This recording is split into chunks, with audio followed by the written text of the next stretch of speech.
이른바 검찰 정상화 또는 검수안박 이런 얘기를 하고요. 그다음에 언론중재법, 언론개혁 관련된 두 가지 당론을 오늘 민주당 의총 2시부터 시작을 해서 6시경 바로 잠시 전에 당론 채택을 했다라는 속보가 들어왔습니다. 더불어민주당 김성환 정책위 의장 연결돼 있습니다. 의장님 안녕하세요. 네, 안녕하세요. 김성환입니다. 네, 혹시 의총이 안 끝나고 중간에 인터뷰를 하게 되나 했는데 의총이 마침 끝났습니다. 네, 지난주에 보고가 있었고, 네, 또 지난주에 각각 그 해당 분야에 관심 있는 의원들 또 그 분야의 전문가들과 사전에 여러 차례 사전 협의가 있어서 오늘 의총이 비교적 예상보다 빨리 끝나게 됐습니다. 네, 예상보다 빨리 끝났습니다, 진짜. 자, 네. 검찰개혁, 언론개혁 법안 어떻게 결정되는지 직접 소개 좀 해주시죠.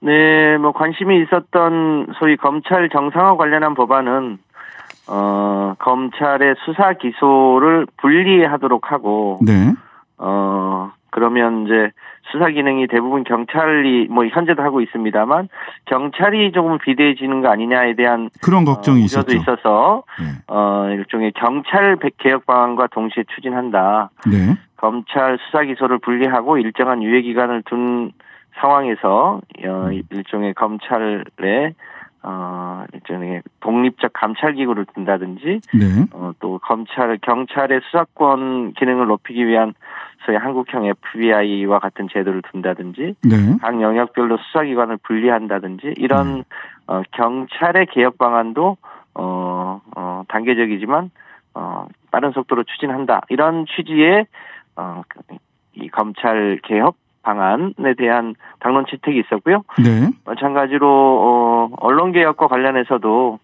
가짜뉴스의 피해 규제, 그리고 허위 조작 정보 규제, 그리고 포털의 이 편집권에 대한 일정한 제한, 공영방송 지배구조 개선 방안 등에 대한 보고와 네, 이와 관련한 당론 채택이 있었습니다. 네, 그 언론에 나오는 걸 보면 언론개혁 관련해서는 일임한다 지도부에 이렇게 정리가 되어 있던데.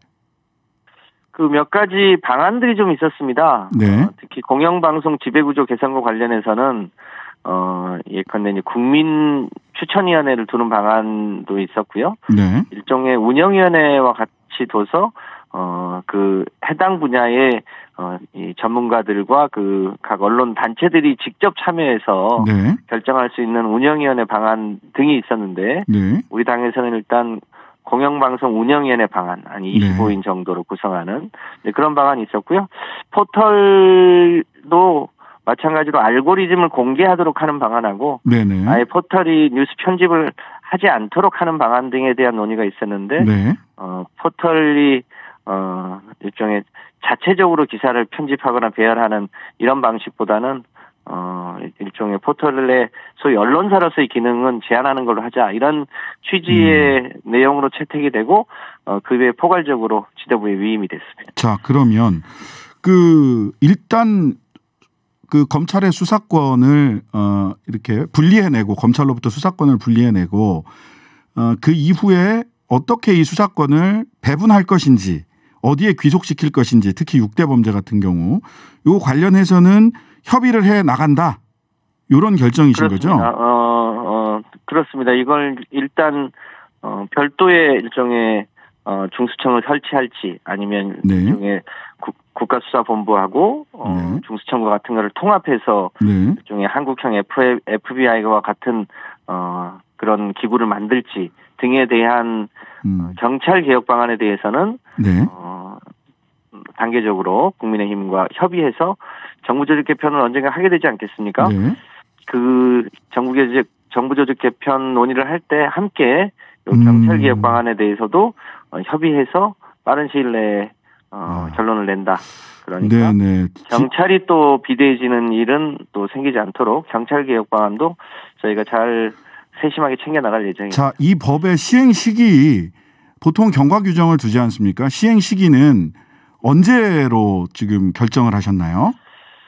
결정한 건 아니고 예, 포괄로 원내대표에게 이제 지도부에게 위임이 되어 있는데요. 네. 우선은 이제 법사위를 통과해야 하고 또 본회의도 통과해야 되기 때문에 네. 법사위 본회의를 통과하는 과정에서 최종적으로 언제까지 유예 기간을 둘지에 대해서는 조정할 예정으로 있습니다. 지금 언론에서는 3개월 유예 이렇게 지금 보도된 언론도 있어서 3개월. 네, 3개월 유예로 보고가 되었고요. 네. 그 기간이 너무 짧다고 하는 의견도 일부 있어서. 그렇죠. 3개월로 가게 될지 조금 더 유예 기간을 둘지에 대해서는 최종적으로 지도부가 판단할 예정입니다. 자, 그럼 이제 궁금해하는 것들이 몇 가지가 있을 텐데요. 첫 번째, 의총에서 뭐 이렇게 후문으로 들리는 소리 이 말씀들을 들어보면 뭐 120여 명이 찬성을 했고 기권과 그 반대와 유보가 일부 있었다.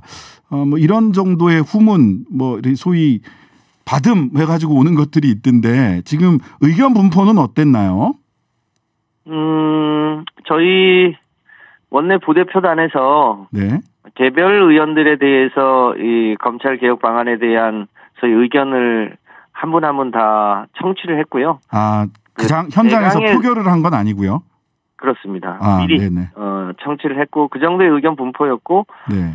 실제 의원총회에서도 대략 그런 정도의 자유 토론이 있었습니다. 대체로 검찰의 수사기소 분리에 대해서 반대하는 의원들은 없었고요. 네. 다만 이제 그 몇 가지 우려 사항에 대해서 뭐 시기나 방식에 대한 차이가 조금 있었는데 네. 마지막에는 만장일치로 당론 채택을 했습니다. 당론 채택 당시는 반대하는 분 없으시죠 해가지고 만장일치로 채택을 하신 걸로 보이네요. 자, 그러면 지금 국민의힘이나 검찰에서 가만히 있지 않을 것으로 보이잖아요. 검찰에서는 뭐 검사장들은 직을 다 내놓겠다, 옷 다 벗겠다 이렇게까지 검찰총장부터 이렇게 나오고 있고 국민의힘은 법사위에서부터 저질할 텐데 특히나 국회 상황에서는 필리버스터를 통해서 지연 작전을 쓸 거다라고 예상하고 있습니다.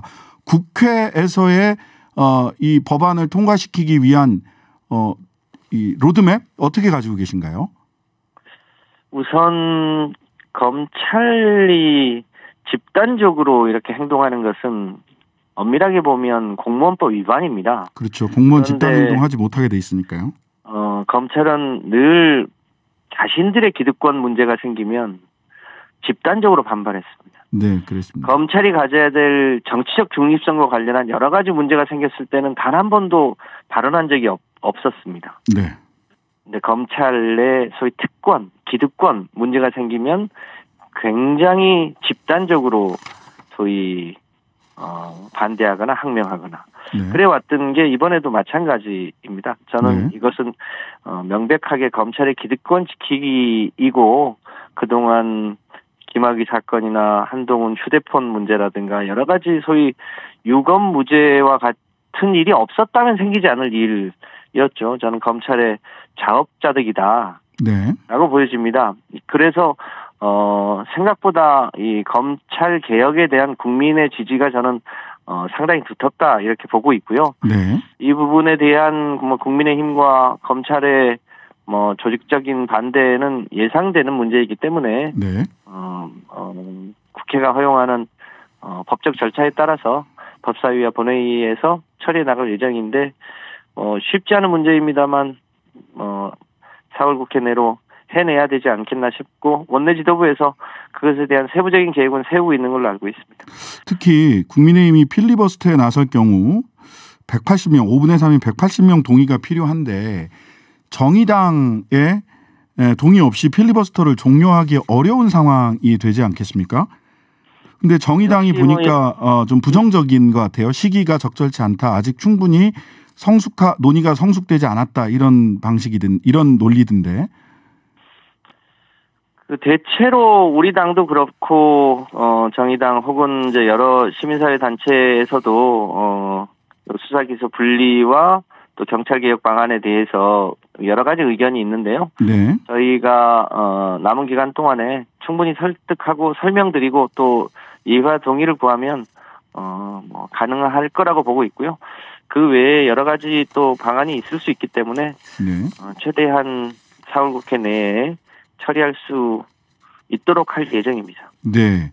권성동 원내대표는 이 검찰 수사권을 분리해내는 이 그 법안에 대해서 이재명, 문재인 두 사람을 지키기 위한 것이고 처벌을 막기 위한 거다.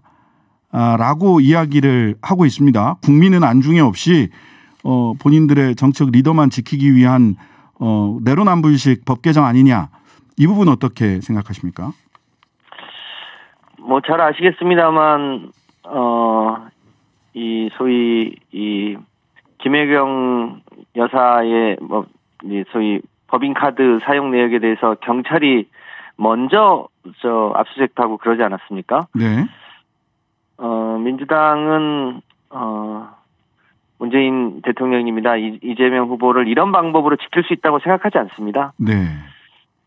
지금 중요한 것은 역사적으로 70년간 이어왔던 소위 검찰의 수사 기소를 독점하면서 생긴 여러 가지 피해가 너무 크기 때문에 네.